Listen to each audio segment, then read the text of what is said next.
morning. We are in Maseches Shviis in Perek Vav, and we were learning about the Olei Bavel and the Olei Mitzrayim and the status of Eretz Yisrael today.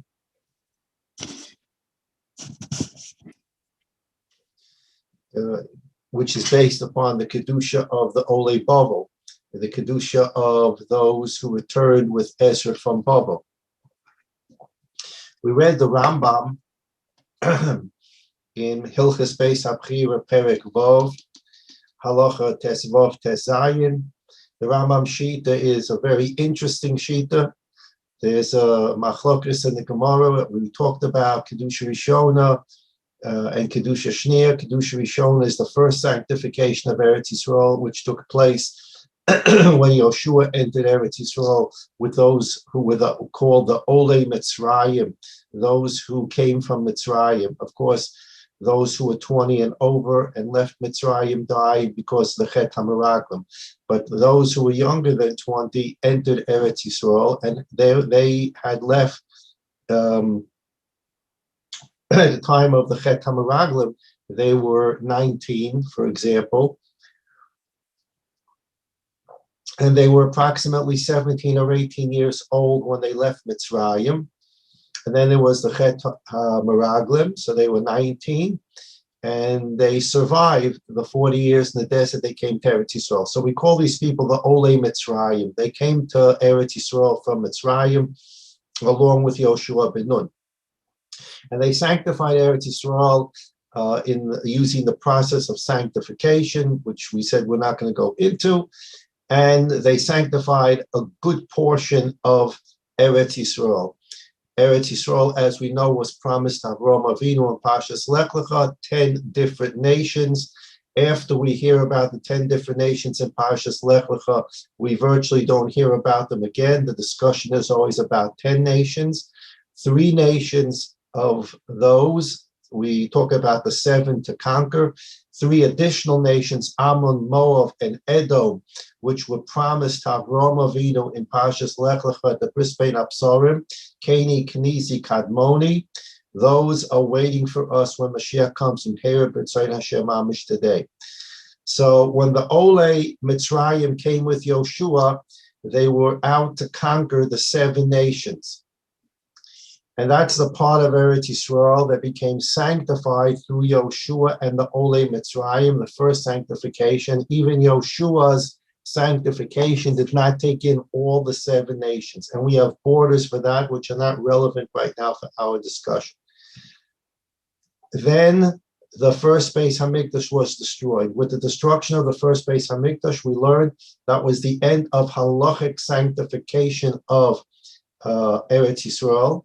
Of course, Eretz Yisrael remains the holy place. It is God's selected place on earth. But halachic sanctification, keeping Shemitah, Yovel, Truma, Meiser for our purposes, were no longer obligatory during those 70 years of Golus Bavel. It was the end of halachic sanctity. Then Ezra came up to Eretz Yisrael. We're not going to go into that historically. Perhaps one day we will. It's the 10th perek of the Rambam in Hilchos Shemitah. The Rambam goes through in great detail the history of the first Beis HaMikdash, the Churban, the second Beis HaMikdash, the Churban. And in fact, the Rambam there in the 10th perek of Hilchos Shemitah V'Yovel explains the year that he's writing in. And he says, the year I'm writing in really is a Shemitah year, but then he goes on and he says, but there's a Kabbalah because of a technicality that that he's writing in the year of Motzoi Shemitah. So the Ram goes into great detail to tell us what year is Shemitah. For example, how do we know that the coming Gia Bolein L'Teva and Mashiach, how do we know Tafshin Pei Beis is Shemitah? Well, you can't just count from Adam Harishon 7 years, because from the day Adam Harishon was born, you didn't start counting the 7 years of Shemitah. You only started counting 20 So 14 years after the Jews came into Eretz Yisrael. Different discussion. That maybe as I'm thinking about this, it would be a good idea to go through the Rambam in the 10th paragraph of Hilchos Shemitah. Be that as it may, when the first Beis Hamikdash was destroyed, that was the end of halachic sanctity. 70 years of Golus Bavel, there was no halachic sanctity. Ezra came to Eretz Yisrael with the Olei Bavel, those who returned from Bavel. The first sanctification is called Kedusha Rishona through the Olei Mitzrayim. The second sanctification is called Kedusha Shniya, and that's through the Olei Bavel. Ezra did not go through the sanctification process of all of Eretz Yisrael. He only sanctified a portion of it. So a portion of Eretz Yisrael became halachically sanctified. Part of Eretz Yisrael, which had previously been sanctified by Yoshua, was not re-sanctified by Ezra. And we're going to learn, not today, but we'll learn why Ezra did that. Ezra had a specific reason for not re-sanctifying all of the Eretz Yisrael of Yoshua ben Nun. So with the destruction now of the second Beis Hamikdash, the second sanctification remained. So we today do keep Shemitah. Again, Machlokes, Maimonides, Rambam, who holds that we keep Shemitah today as a rabbinical obligation, and Ramban Nachmanides, whose opinion it is that we keep Shemitah today as a biblical obligation. Of course, halachically, the differences are massive. All kinds of shilas that come up. First, you have to know, am I dealing with a shilah? All kinds of Shemitah shilas come up. The first thing you need to know is, am I dealing with a rabbinic question, which would be Maimonides' position, or am I dealing with a biblical question, which is Nachmanides' position? Most poskim, including the Chazon Ish, follow the Rambam, that we observe Shemitah today from as a rabbinical obligation, and all the halach ramifications that flow from there. So the question we dealt with last time was, with the destruction of the first Beis Hamikdash, Yoshua's halachic sanctification came to an end. No Shemitah, no Yovel, no Truma, no Meiser. And again, we're saying this just for our purposes now.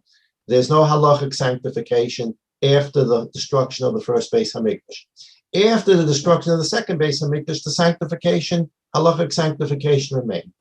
And the Rambam asks why. And the Rambam offered the following answer, which we read last time, and I'll summarize it today before we see the Ravid sheet.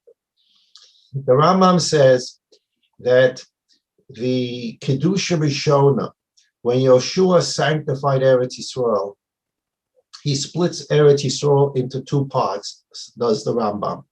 There's Yerushalayim and outside Yerushalayim. Once Yoshua sanctified, well, it wasn't Yoshua, but we call it the Yoshua sanctification, the Kedusha Rishona. Yerushalayim wasn't conquered till much later through David.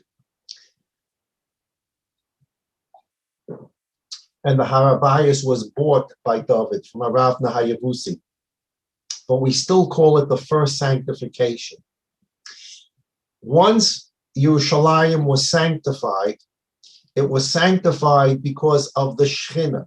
The Shechina is going to reside in Yerushalayim, the Harabayas, the Beis Hamikdash, the Kodesh Kadosh. And the Rambam says, Shechina ain't a betela. Nobody can come along and remove the Shechina from a place. So once the halachic definition of Shechina, halachic Kedusha of Shechina came to Yerushalayim, nobody can come and remove Shechina from there. And therefore, Yerushalayim, the city of Yerushalayim, the borders, the true borders of the city of Yerushalayim, I'm not talking about the Purim borders where they're keeping the 15th day in Mevaseret Zion or wherever. We're talking about the halachic borders of the city of Yerushalayim. That area remains sanctified from the time Yoshua ben Nun sanctified it forever. It's Shchina, and Shchina can't be removed.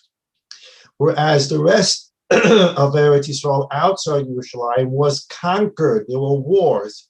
Yehoshua conquered the rest of Eretz Yisrael, and therefore the halachic kedusha triggered in the rest of Eretz Yisrael because of a conquering.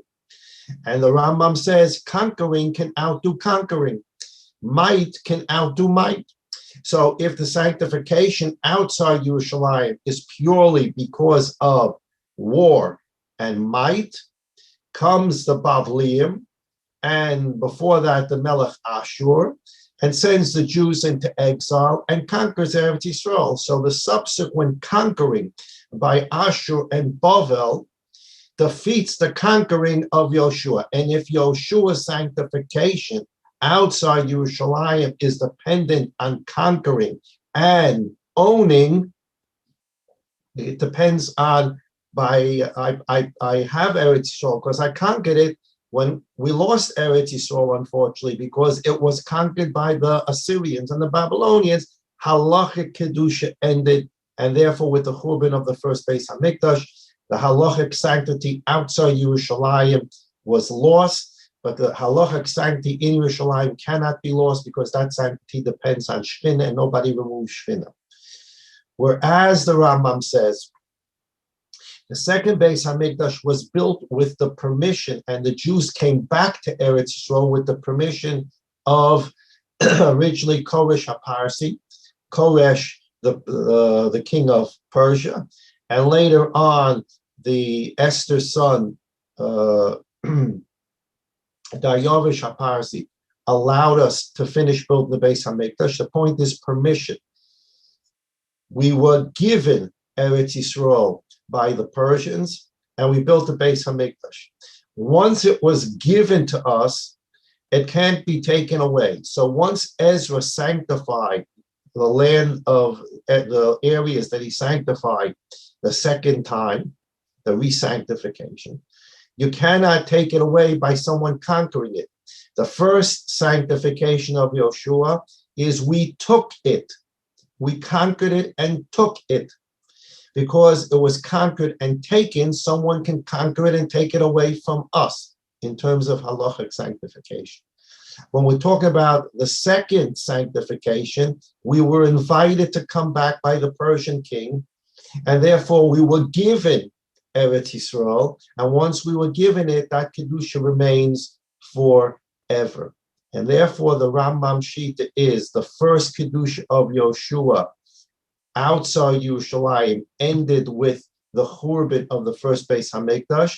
The Kedusha in Yerushalayim continues forever from the time of Yoshua. On the other hand, when Ezra came back and re-sanctified Eretz Yisrael the second time, that was not a taking, conquering, that was a giving by the Persian king, and therefore they gave it to us, it's ours, and that Kedusha remains permanently. Kedusha Shnia Kitchel Shaita V'Kitchel Asad Lavoi, and therefore Eretz Yisrael remains halachically sanctified through today. There may be other technical problems with the halachic sanctification. Kol Yoshvei Aleo. We need all the Jews or majority of the Jews to be here. That's a whole separate sugya. But the Kedusha of Ezra is here. It remains through today and will always be there. The question then becomes, how far does that sanctification go? In Shemitah, for example, is it rabbinic Shemitah or is it biblical Shemitah? Rambam, rabbinic Shemitah, and Ramban Nachmanides, biblical Shemitah. That was the Rambam sheet. The Raavad disagrees with this whole thing. The Raavad, in the handout we sent out, the Raavad begins by saying, Amr Avram, the Raavad's name was Avram, and it says, Amr Avram, Svaras Atzmai Hizu, V'lo Yadati Ma'ayin Loi. The Raavad says that this logic is the Rambam's personal logic. I have no source for it. I don't know where he got this in Shas, that Yerushalayim is permanently halachically holy because of Yoshua.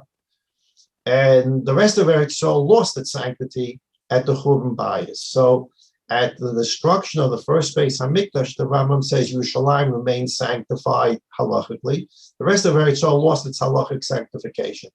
So the Ravid says, I don't know where the Rambam got this from. This must be his own personal logic. I find no place in Shas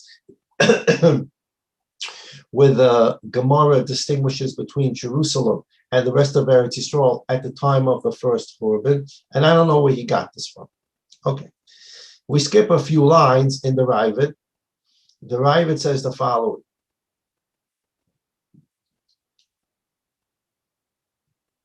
Velo Ode.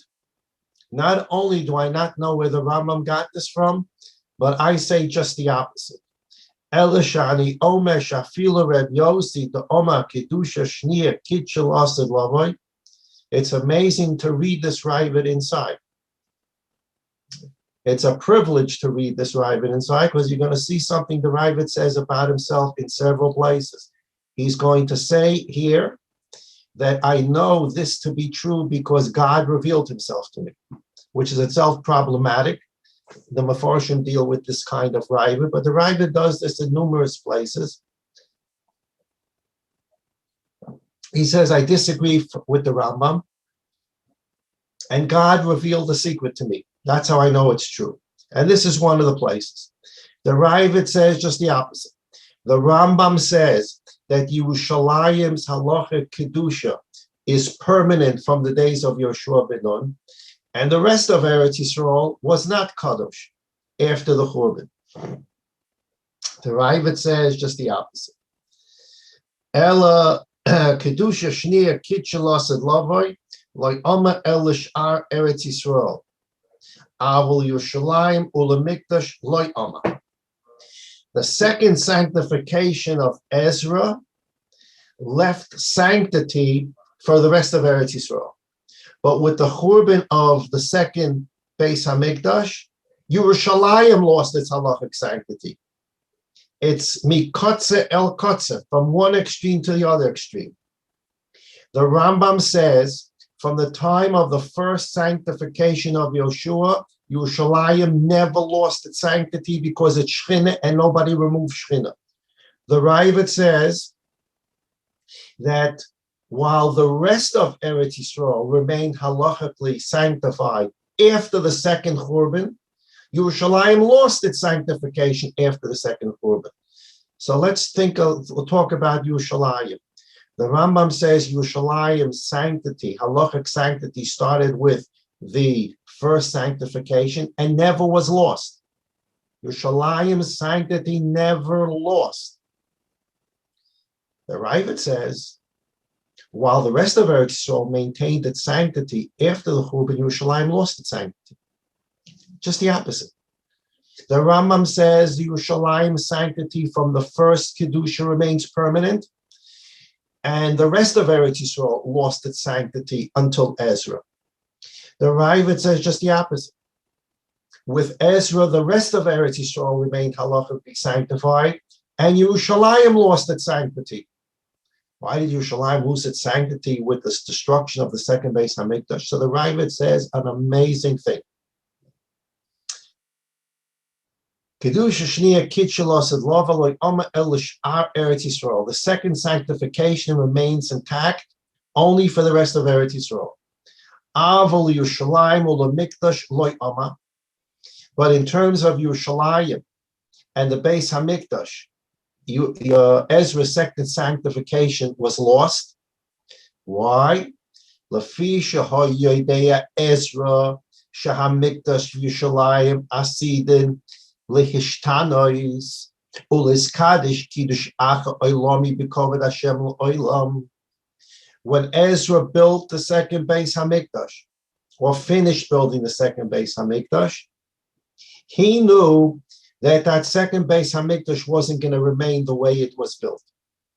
It was going to be destroyed, whatever Ezra knew, but he knew that second Beis Hamikdash wasn't remaining in place. How did Ezra know that? So we already talked about this. Yecheskel, if you go through Yecheskel chapters Mem Daled, Mem Hey, Mem 12, 44, 45, 46, Yecheskel is prophesizing about what the third Beis Hamikdash will look like. So when Ezra is finishing building the second Beis Hamikdash, he knows this is not a permanent structure. And because he knows it's not a permanent structure, because there's going to be a third Beis Hamikdash, he intentionally, b'kavana, his motivation and his kavana in sanctifying Yerushalayim is to be temporary. Because with the third Beis Hamikdash, the sanctity of Yerushalayim is going to be a new God-given halachic sanctity. And therefore, Ezra decided that rather than the permanent sanctity of Jerusalem being man-made through me, Ezra, I'm going to make the Yerushalayim halachically sanctified temporarily, so long as the second Beis Hamikdash stands. And when that second Beis Hamikdash is destroyed, the sanctity of Jerusalem will leave, and the Rebbeinu Shalom is going to come back to Yerushalayim, and we're going to build a third Beis Hamikdash, and then that sanctity of Jerusalem will be a God-given sanctity, and that's why Ezra intentionally sanctified Yerushalayim only temporarily. The opposite of the Rambam, complete opposite. The Rambam says, okay, the sanctity, because Persia gave us a piece of land, does not make it Kedusha. First, they gave us the land. Then, if you take a look in the Gemara in Shviis, Adaf Yudalid Tesvav, or in the Rab, that's where the Gemara comes from, Shviis Yudalid Tesvav. And we're looking at the Rambam right now, Perek Vav Hilchos Beis Habchira, on your handout. If you look at, for example, Halacha Yud Aleph Yud Beis, it talks about Ezra. If a guy gives us Eretz Yisrael, it doesn't make Eretz Yisrael holy, halachically holy. There's a process you have to go through in order to sanctify the land. Ezra just coming up with Jews and building the second Beis Hamikdash did not sanctify Eretz Yisrael for Truma, Maisa, Shmita, etc. It had no effect on halachic sanctity. For that, we learn out of Psukim that certain korbanos have to be brought as an example. There's a process by which the sanctification takes effect. It's not just the Persians give us the land. It was very nice, they gave us the land, but now the land has to be sanctified via halacha, and there's a halachic process. So Ezra had to go through this process, as machlokes there in the Gemara in Shavuos, the Gemara in Erchin. What process Ezra did? Was it a real process, a semi-process? Okay. So the Rambam says Yerushalayim was sanctified by Yehoshua, and that sanctity never left even after the destruction of the first Beis Hamikdash, because nobody removed Shechina. Whereas the Raavad says an amazing idea, that when Ezra sanctified Yerushalayim and the parts of Eretz Yisrael that he sanctified, his intention was that the rest of Eretz Yisrael's halachic sanctity should be permanent, but the halachic sanctity of Jerusalem should be temporary. Why? Because he wanted to leave room for God to come and sanctify it on a higher level. Now, this is an amazing concept. Why is it an amazing concept? Because why couldn't Ezra sanctify Yerushalayim permanently? And it's a man-made sanctity. And then God comes along today, Be'ezrat Hashem, and adds sanctity to Yerushalayim and makes it now a higher level sanctity. The Raavad holds you can't do it that way. The Raavad holds that Ezra did not want the Jerusalem of the third Beis Hamikdash to have man-made sanctity in it on any level. Ezra wanted the Jerusalem sanctity for the third Beis Hamikdash to be completely God-given sanctity. So therefore, if you read the Raavad again, the Raavad says, Avol Yerushalayim u'lemikdash loy oma, lefi sheho yodea Ezra. Ezra knew, shehamikdash v'Yerushalayim asid le'eshtanos u'leskadish kiddush acha oilami v'koved Hashem la'olam. Ezra knew that second Beis Hamikdash was not permanent. it was going to change. And with that change, there was going to be a new sanctity. And it was going to be a sanctity that God was going to sanctify it forever and ever. And therefore, Ezra said, the man-made sanctity that I'm giving to Jerusalem is only so long as the Beis HaMikdash stands. After the Beis HaMikdash is destroyed, if it's destroyed, and then God's going to come in and sanctify it permanently. Now, how does the Ravid know what Ezra knew? The Ravid here is writing, I want to tell you something about what Ezra knew over 1,000 years, more than 1,000 years before he's writing this. I want to tell you what was going through Ezra's mind. It's way more than 1,000 years. It's not way more, but it's over 1,000 years.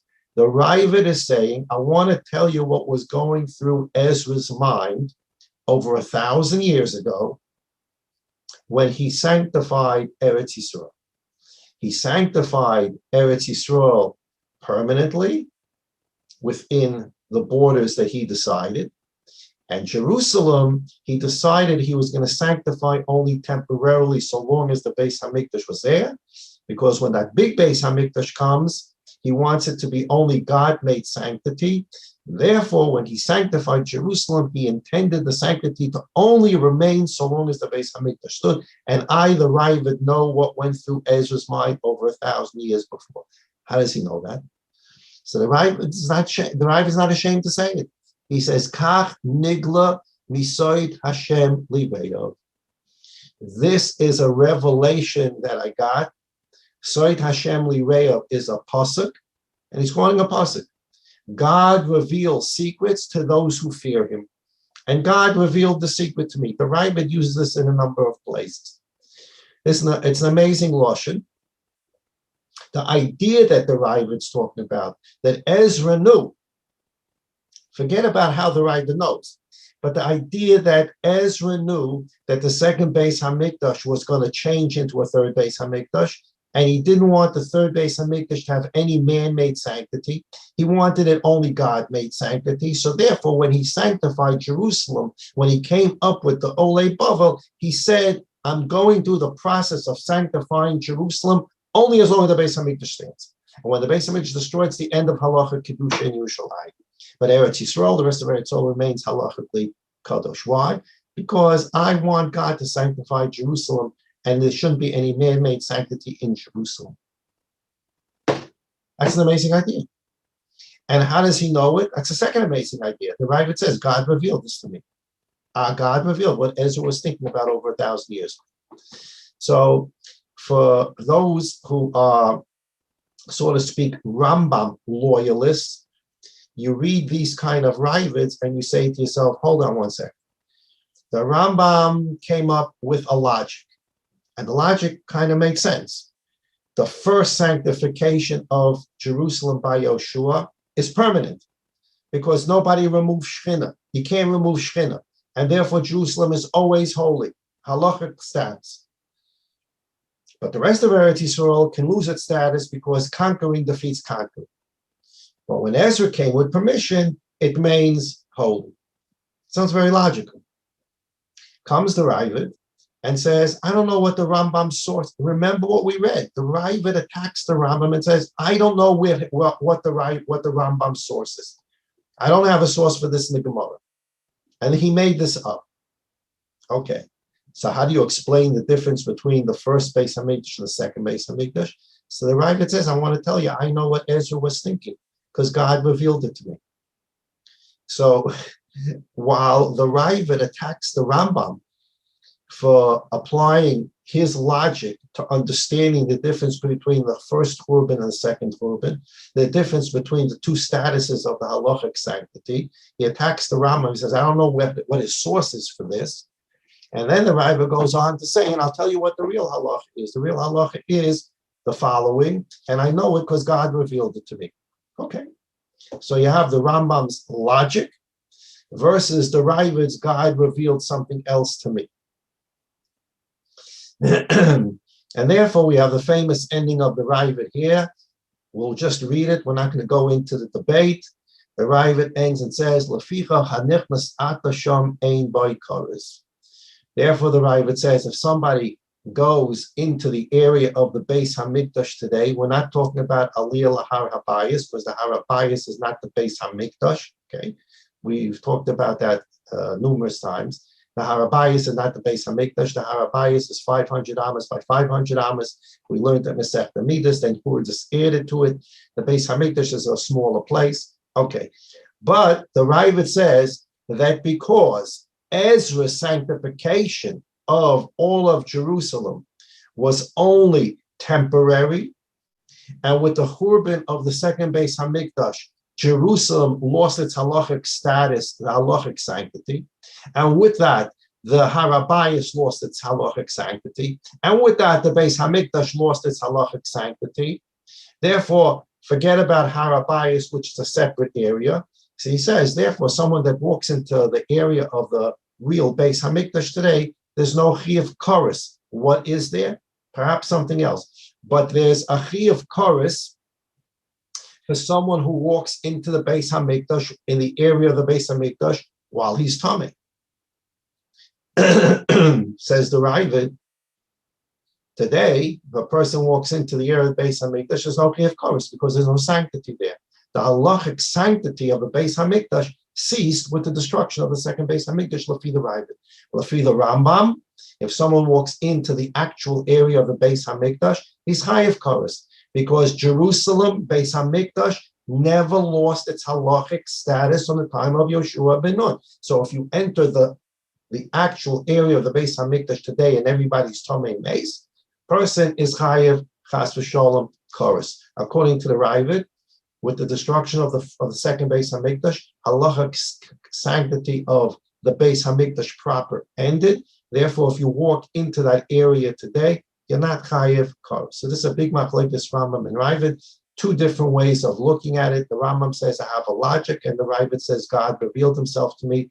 And the amazing idea behind the Ravid is that Ezra actually said, I'm only sanctifying Jerusalem as long as the Beis Hamikdash is standing, the second Beis Hamikdash, because after it's destroyed, I want the Kedusha of Yerushalayim to go away, because I want God to come and sanctify Jerusalem, which would be a God-given sanctity. So this is the foundation of the machlokes about whether Shemitah Bizman Hazeh is the Raisa or the Rabbanon. This is the principles that are used. Is Shemitah Bizman Hazeh the Raisa or the Rabbanon? Is there Kedusha in Eretz Yisrael outside Jerusalem from the time of Ezra, or is there not? And according to the Rambam, the rest of Eretz Yisrael was sanctified and remains sanctified from the time of Ezra. And according to the Ravid agrees with the Rambam as well, that from the time of Ezra, the sanctity of outside Yerushalayim remains permanent. So therefore, the Rambam and the Ravid, in terms of outside Yerushalayim, both hold that the halachic sanctity of Ezra remains today. The Rambam says that halachic sanctity, for different reasons, is the trigger Shemitah only rabbinically. And according to the Ramban, Nachmanides, it has triggered Shemitah biblically. It remains a biblical obligation. Okay, let's take a look now at a Mishnah for today in Shemitah. And we will take a look at the Rambam Perek Yud of Hilchos Shemitah V'Yovel, where he goes through literally a year by year cheshbon of what happened when. So we are in Perek Vav, and Shalish Aratzis Shviis. There are three different territories for keeping Shemitah Bizman Hazeh. The area from southern Israel, parentheses, wherever that may be, the big machlokes where the southern border of Eretz Yisrael is, but from south all the way up north to Keziv, wherever Keziv is, picture on page 454 of your Mishnah Behira, that is Shemitah. You can't work the land in that area from south up north to Keziv, and you cannot eat the fruits that you pick in that area after the biur. And we said we're going to get to the biur hopefully this week. We're going to go to Rav Ramon Sefer. We're going to see the biur.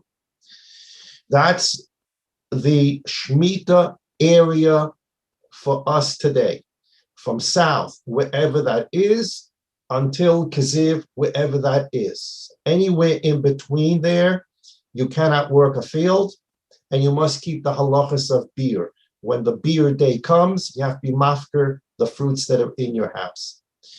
Then, and that's the area between south, wherever that is, and Kaziv.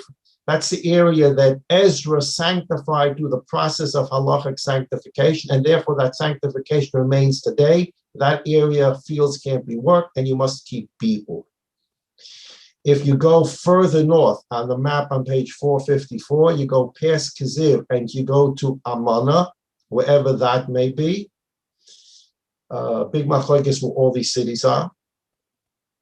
That's the area that was conquered by Yoshua. So from south up to Kaziv is re-sanctified by Ezra, but he didn't go further north. Yoshua conquered to Amana. Yoshua and future generations went all the way to Amana, and that's considered Eretz Yisrael of the Olei Mitzrayim. And although Ezra did not re-sanctify the area from Kaziv to Amana, rabbinically they gave it some Hilchas Shemitah.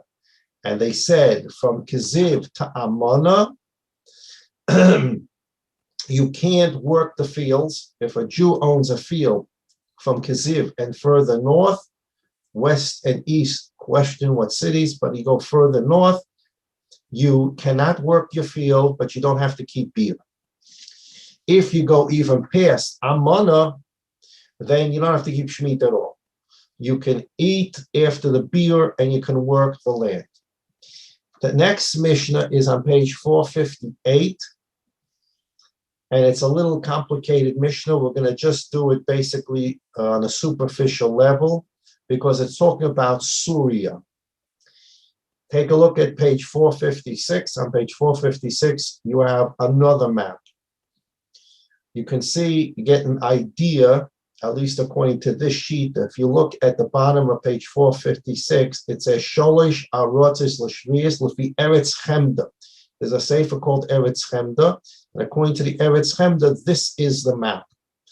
There are numerous maps. Different people disagree. There are some Shiitas that hold that the Akko that the Gemara talks about is not our Akko of today, etc., etc. But this is a map that basically we're familiar with. You have the Mediterranean. Down south, you have Ashkelon and Gaza on the Mediterranean. Going up north, you have Caesarea on the Mediterranean. Kaziv is on the Mediterranean. Tsur, Tyre, Sidon, Sidon are on the Mediterranean. That's what we call modern day Lebanon. And this is a map that we're basically familiar with. That we have Beersheba, Masada, En-Gedi, Hebron, Yerushalayim, Yericho, Shechem, Bet She'an, which is its own halachic issue, Tzipori. And then if you move further to the east, you go to the east bank, you see Moab, Rabat, Ammon, and you go further north, you see a little dot, it says Damascus. Whether that's modern day Damascus or not, we're going to leave that. But let's assume it's modern day Damascus for our purposes. If you go further north even, there's now a huge piece of land that's called Syria. Is it Syria? Is that where the name Syria came from? We needn't know that for the purposes of this Mishnah, but there's a massive area there called Syria. And if you would create an overlay of modern day geography on this map, it would appear that part of Syria is Iraq, and part of Syria may even be Iran, Persia. What is so special about Syria? For whatever reason, the big places in Syria are Aram Naharaim and Aram Tzova, name of places. David HaMelech conquered Syria. He conquered that huge piece of territory, which is all fine and good except for one problem. David HaMelech conquered Syria before he finished conquering the biblical borders of Eretz Yisrael. Syria is not within the biblical boundaries of Eretz Yisrael. And the halacha is, whatever the Jewish people conquer will have status of Eretz Yisrael. That is only true after you do what you're told to do. Meaning, after the Jewish king conquers biblical Eretz Yisrael, which is what he's told to do, and then he wants to go off and conquer additional land, he may do that, and the additional land gets a certain status of Kedushas Eretz Yisrael, a status we need not go into either.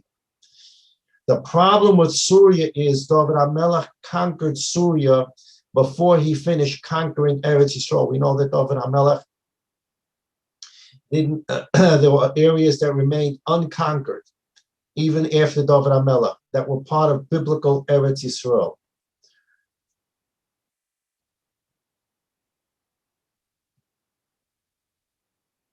So Syria was conquered, and it's called in the Gemara Kibush Yachid. It was a private enterprise. Kibush, conquering of an individual.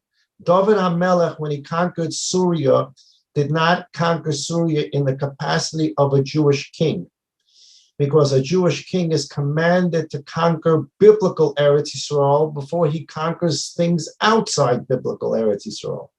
So since he conquered Syria for whatever reason, he hadn't finished conquering Eretz Yisrael. Therefore, his conquering of Syria was a personal conquering. It was a kibush yachid, and lo shmei kibush.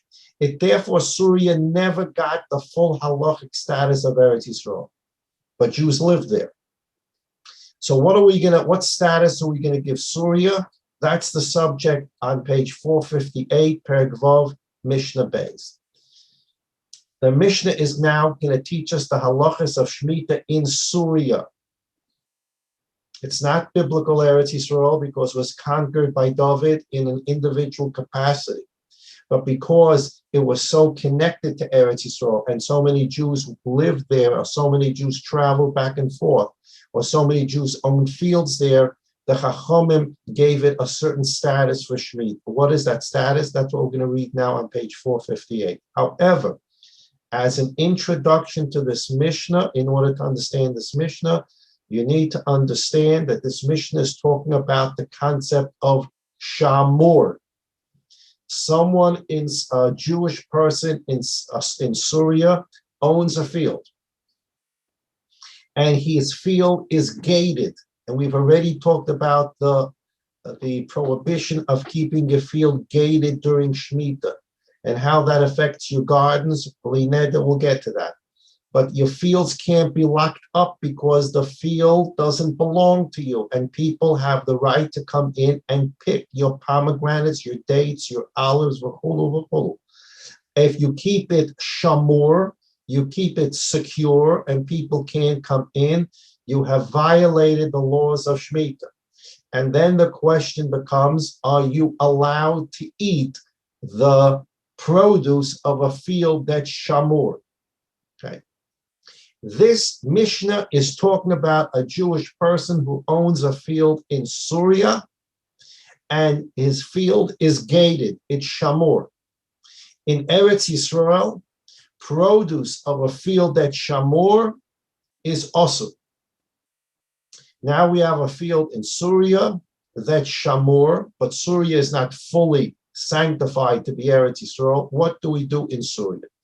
So the Mishnah says, Osin betolish b'Syria, a person who is in a field that's secure. In other words, Reuven owns a field in Syria. He hasn't opened it up to the general public, which he should, because rabbinically, Shemitah is to be kept in Syria. So therefore, he should be opening his gates in Syria, but he didn't. How chomor are we going to make it in Syria, which is not part of biblical Eretz Yisrael? The Rabbanan imposed Shemitah in Eretz Yisrael because of the Jews who traveled there, the Jews who own land there, the Jews who live there. So they imposed rabbinically the laws of Shemitah there. How far did they go in the imposition of Shemitah? It's only rabbinic. Did they make it? Did they give it all biblical stringencies or not? So now the Mishnah says, "Osin betolish besuria."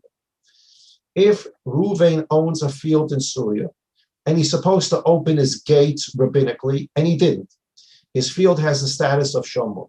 However, he gives his friend Shimon permission to come into the field, and he locks the gates. Is Shimon allowed to collect the fruits or take the fruits or work with the fruits that was Shamor in Syria? Now, in Eretz Yisrael will be prohibited. So the Mishnah says, Osim betolish besuria. A person could be even the owner. Fruits, the pomegranates fell off the tree, and now he wants to cut up the pomegranates. He wants to smash the pomegranates into pomegranate juice. Once the produce is off the tree, it's no longer connected, and the produce is in Syria, and the field was guarded, which should not have occurred, but it's of a rabbinical nature. A person can take that produce that fell off the tree and work with it and use it, etc. Avalo b'mechubar. However, as long as the produce is connected to the tree in Syria and the person has his field guarded, so long as the produce is connected to the tree, you don't do anything with the produce on the tree. So what did the Chachamim say? This is what the Chachamim did. In Eretz Yisrael itself, if a person's field is guarded, then you can't do anything with the fruits on the tree. The fruits are absolutely prohibited biblically. There's nothing you can do about it. Now let's go to Syria. In Syria, the field is guarded, and the fruits, the produce, still connected to the tree. In Eretz Yisrael, biblically, you would not be able to do anything with those fruits. In Syria, the rabbis carried over that prohibition and said, so long as the produce connected to the tree in Syria and the field is guarded, you can't do anything with that fruit. Go back to Eretz Yisrael. In Eretz Yisrael, when the fruit falls off the tree in a guarded field, biblically you can use those fruits. The Rabbanan forbade using those fruits in Eretz Yisrael, even if they fell off the tree, because it's in a guarded field. And although biblically permitted, the Rabbanan forbade it in Eretz Yisrael. Let's go to Syria. In Syria, if the fruit fell off the tree, then you can do whatever you want with it in that guarded field. So what the Chachamim did was they took the law of Eretz Yisrael when the fruit is connected to the tree and took it to Syria. If the fruit is connected to the tree in Syria and it's a guarded field, in Eretz Yisrael, biblically, you can't do anything with it. In Syria, rabbinically, you can't do anything with it. In Eretz Yisrael, when the fruit falls off the tree of the guarded field, biblically, you can't do anything with it, but biblically, you can do whatever you want with it because it fell off the tree. Rabbinically, they said in Eretz Yisrael, you still can't use it. We go to Syria. Here, Syria, the whole Shemitah is only rabbinic. And the law of not using fruit that fell off a tree in a guarded field is only of rabbinic nature, even in Eretz Yisrael. In Syria, they didn't take that law. So Eretz Yisrael, the field is guarded. The fruit's attached to the tree, can't do anything with it. Syria, the fruit's connected to the tree on a guarded field, can't do anything with it. Eretz Yisrael, the fruit fell off the tree in a guarded field. Biblically, you can use it. Rabbinically, you can't. Syria, the field is guarded and the fruits fell off the tree. You can do whatever you want with it.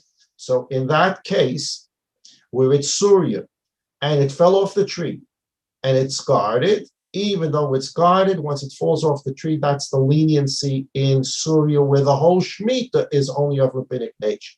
So the Mishnah says, Osim betolish besuria. One can do whatever he wants. He can work the produce that fell off a tree in Syria on a field that's guarded. So long as the produce is still connected to the tree, even though it's Syria, and even though in Syria the whole Shemitah is rabbinic, as long as it's connected to the tree, you can't do anything with it. Now the Mishnah just gives you examples. Doshin, you can thrash them. Zoirim, winnow them, Dorchim, you have pictures 164, you could step on them to press them. Ma'amrim, you can gather them together, because each of these cases, when you're going to thrash it, you're going to winnow it, you're going to step on it, you're going to collect it, it's already been cut. And we just said in Surya, once it's cut and it's off the tree, even though the field is guarded, you can do whatever you want with it. Fine. Avo, page 460, low kotzrim, you can't cut, because that means you're dealing with the produce in Surya. It's still connected to the tree. If it's still connected to the tree, you can't do anything with it because the field's guarded, even in Surya. So you can't cut below botzrim, and you can't cut grapes, below moskim, and you can't cut olives. Klal Amar Rabbi Akiva. Rabbi Akiva simplified all this. He's just coming to tell us how the rule works. Kol shekiyotze bo mutar be'eretz Yisrael, that which is biblically permitted in Eretz Yisrael, osin osa b'Surya. A person can do it in Surya. What is biblically permitted in Eretz Yisrael? A field that's guarded, which it shouldn't be, and it's in Eretz Yisrael. And the produce fell off the field. Biblically, you can do whatever you want with the produce. Rabbinically, you can't. In Surya, you can do whatever you want with the produce that fell off the tree in a guarded field. So Rabbi Akiva says, if in Eretz Yisrael it's biblically permitted, like fruit that fell off the tree in a guarded field, it's biblically permitted, only rabbinically prohibited, but biblically prohibited, biblically permitted, once the fruit falls off the tree in the guarded field, moving to Surya, you can even use the fruits that fell off the tree. So what was biblically prohibited in Eretz Yisrael was transferred to Surya. What was only rabbinically prohibited in Eretz Yisrael was not transferred to Surya, where the whole rule is only of rabbinic origin at any rate. So that's the rule of Surya. Interesting discussion about David HaMelech. We take a look at page 458, top of the page, 3 lines from the top. The Rav, the Bein Ovadim Yibarak Nura, explains the Surya. Aram Naharayim Aram Tzova, the names of the 2 big cities there, 2 big areas. Shekovash David. David conquered that whole huge area. The Eina Ke'eretz Yisrael L'chol Dover. It doesn't have the halachic sanctity of Eretz Yisrael for all purposes.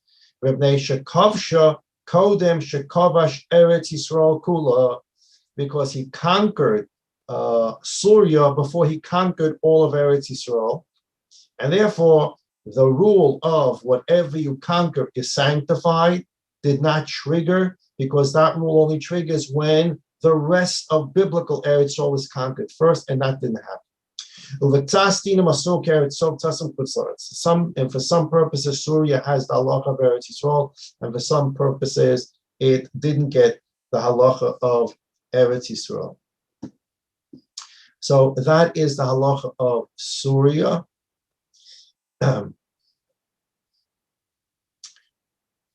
Why did the Chachamim do this? I know we're going over time today in Shemitah, but the plan is to try to finish Blined tomorrow, this Perek, so we can be able to get to Rav Ramon's halachas of biur and the halachas of taking fruits out of Eretz Yisrael, which dovetail into each other. Hopefully we can do that before the Pesach break. Let's take a look at the Rav, page 458. The second of the wide lines at the end of the line, the timer.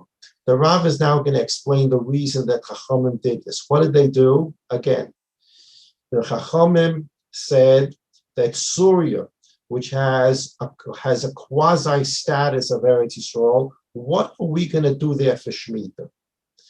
In dealing with Surya and people who keep their fields guarded, first of all, they imposed rabbinically, they imposed Shemitah on Surya. Jews who own land in Surya need to keep Shemitah in Surya. What happens if a Jew violates the rule of Shamur and he keeps his field guarded and secured? What did the Rabbanim say there? Did they say Surya is exactly like Eretz Yisrael? Or they were a little lenient there because it's only quasi Eretz Yisrael? So we just got the answer. they were lenient. Whereas in Eretz Yisrael, while the produce is connected into a guarded field, you can't do anything with it. They said you can't do anything with such fruit that's still connected to the tree. In a guarded field, you can't do anything with in Surya. However, when the fruit falls off the tree in Eretz Yisrael on the guarded field, biblically, you're allowed to do whatever you want with that fruit. In Surya, they kept the biblical law. Do whatever you want. If the fruit falls off the tree in Surya, in a guarded field, you do whatever you want. Even though in Eretz Yisrael they rabbinically prohibited it, the rabbis themselves did not rabbinically prohibit such produce that fell off the tree in Surya on a guarded field. Why were they lenient there? Why didn't they just reimpose all the laws of Shemitah in Surya?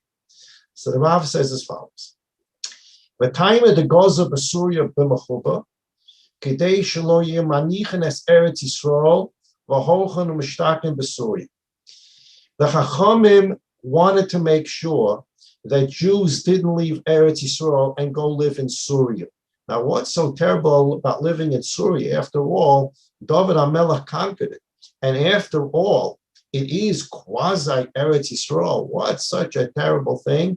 Yeah, Chazal didn't want Jews living in Surya because it is not real Eretz Yisrael. It's quasi Eretz Yisrael, ganz geschmack for you. But Chazal didn't want Jews to even live in Surya, connected to Eretz Yisrael, conquered by David. It has quasi-halachic sanctity. We don't want you living there. So therefore, when they dealt with Syria and Shemitah, they wanted to be stringent in some areas, because if they basically said, you know what, in Surya there's no Shemitah. Do you know what kind of migration there would be of Jews moving to Surya? This is great. Let's live in Surya. Surya, there's no Shemitah. Or we'll have a 6-year cottage in Eretz Yisrael and a Shemitah cottage in Surya, because you don't have to keep Shemitah in Surya. So Chazal first imposed Shemitah in Surya. You're not going anywhere, because if you think you're going to Surya because there's no Shemitah, you're wrong. There's Shemitah there. Stay in Beit Shemesh. Okay. So they impose Shemitah. And when they impose Shemitah, they say, not only are we imposing Shemitah, but if you're a wise guy and you're going to own a field in Surya and you're going to guard the field in Surya, not open it up like the rules of Shemitah require, we who have rabbinically imposed Shemitah in Surya, as long as the produce is connected to that tree, it's going to be forbidden for you to use that produce. So they slammed it. First, they imposed Shemitah, so there's no grois glick to go to Surya. And on top of that, even if you want to go to Surya, because maybe there's a kula, there's no kula. Because if you guard your field there, you still can't use the produce that's on the tree, just like living in Eretz Yisrael. Step one. So they don't want you to leave Eretz Yisrael. And even though David conquers it, and it's quasi Eretz Yisrael, als geschmack, als good, we're keeping you in Eretz Yisrael. So we're imposing Shemitah in Surya, and we're even imposing some biblical rules in Surya, which include you can't use produce that grow on a tree that was in a field that was guarded. Step one. 2 lines from the bottom. This is how Chazal dealt with these things. We'll see more and more about this in the coming Mishnayos, how Chazal dealt with keeping Jews in Eretz Yisrael. It was one of the things that Chazal dealt with even after the Churban. They wanted Jews to live in Eretz Yisrael. And they made all kinds of takanas. They made all kinds of stringencies because you need to be in Eretz Yisrael. And they did this partially, as we see here, through Shemitah law. So now you have a question. If they want to be stringent in Surya, so that nobody thinks it's a grois glick to go to Surya, and therefore they said produce that's still attached to the tree in the guarded field in Surya, you can't do anything with it. It's like you're in Eretz Yisrael. There's no point in going to Surya. So why were they lenient when the produce falls off the tree in Surya and the guarded field? They say you do whatever you want with it. Why were they lenient there? Next Chazal. Once the fruits fell off the tree in Surya on the guarded field, they were lenient.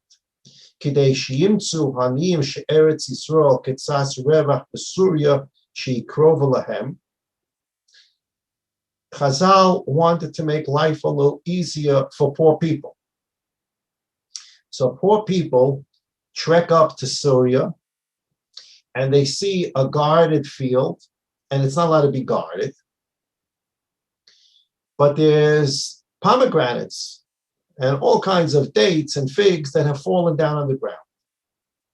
And they knock on the owner's door. Of course, if they break into the field, they have a different problem. But they knock on the owner's door and they say, we know you locked up your field here at Shemitah, but there's a lot of pomegranates, dates, and figs on the ground. Would you let us come in and pick some of them? We've come from Eretz Yisrael. We're living in poverty. And a Yid, even though he's not Shomer Shemitah, and he guards his field in Syria for whatever reason, he's going to open door and say, take some. You came all the way from Eretz Yisrael, you need some dates, figs, pomegranates, gesundheit, hey, take some.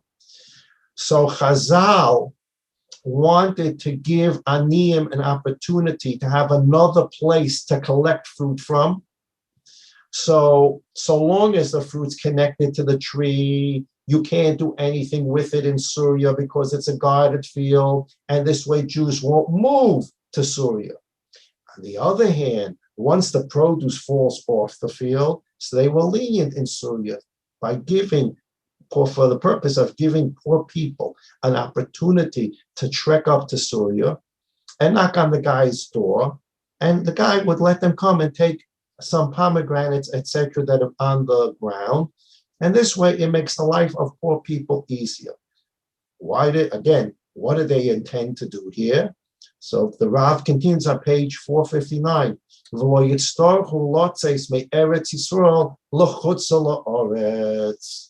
Again, same idea. If the Aniyim don't have enough produce to pick in Eretz Yisrael, right? And people Shomer Shemitah in Eretz Yisrael, they open their fields, and people are collecting. Everyone's collecting. It's not just for poor people. Everyone's collecting all over the fields. And the Aniyim have a shortage. So what are they going to start doing? Let's cross over to Egypt. Let's go here. Let's go there. Chazal didn't want them to go to these places. So what Chazal do? They said, we'd rather them go to Syria. If a Yid is already going to leave Eretz Yisrael because he's impoverished, so again to Syria, because at least Syria is quasi Eretz Yisrael.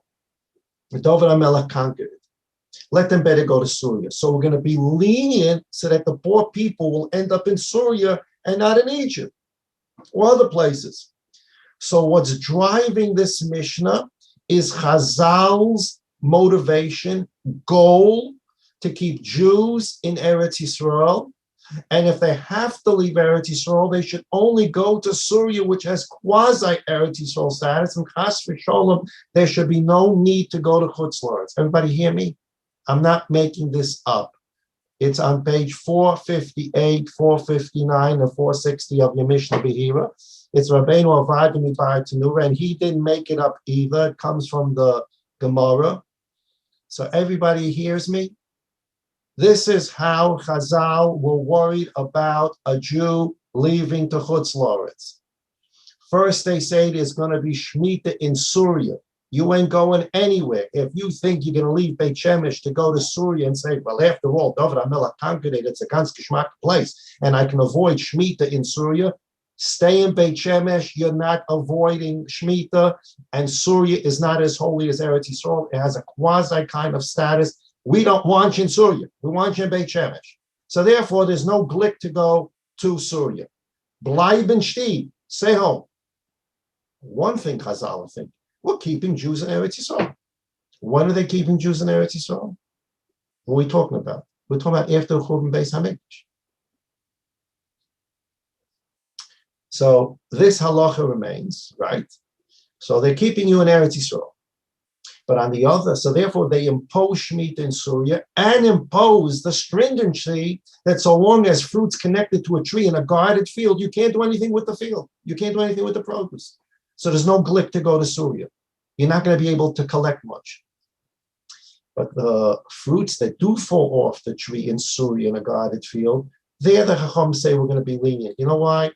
Because the Aniyim who can't find enough fruit in Eretz Yisrael, better they go to Syria. At least it's quasi Eretz Yisrael. At least David HaMelech conquered it. Let them go there and get the fruit from Syria rather than going to Chutz La'aretz altogether. Does everybody hear what the Chazal are thinking about and what they're concerned about? They're concerned about people, Chas v'sholem, leaving Eretz Yisrael. And even if you're impoverished, you have to leave Eretz Yisrael, they're trying to keep you in Syria. They don't want you to go anywhere else. This is how Chazal lived. This is how Chazal thought. This is how Chazal made takonos. We once had such chachamim. Okay.